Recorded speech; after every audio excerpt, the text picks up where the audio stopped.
ছেলেদের বুক যত বেশি পুরুষরা দেখবে তত তার মেধা কমতে থাকবে, মনে রাখবেন। এই জন্য বাচ্চাদেরকে হেফাজত করেন, বাচ্চাদের শরীর অন্যদেরকে দেখানো থেকে খুব বিরত রাখেন।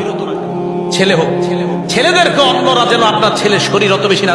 নজর আর নজর হাক্কুন, চোখ লাগাটা এটা হক, এটা হাদিসে আসছে। কার নজর লেগে আপনার ছেলেটার উপরে নজর পড়ে যাবে? এই জন্য বাচ্চাদেরকে ঢেকে যত সম্ভব গোসল করানোর চেষ্টা করা। মাদ্রাসা ছাত্র ভাই যারা আছে, আমরা অন্তত একটা গামছা রাখার চেষ্টা করা গোসল করার সময়। আল্লাহ আমাদের সকলকে কথাগুলা বুঝে শুনে আমল করার তৌফিক দান করেন। তো বুঝাইতে চাইলাম, আমরা পুরুষরাও সবার সামনে ওপেনে গোসল না করা। নবীজি সাল্লাল্লাহু আলাইহি সাল্লাম হাদিসের মাধ্যমে বুঝিয়ে দিলেন।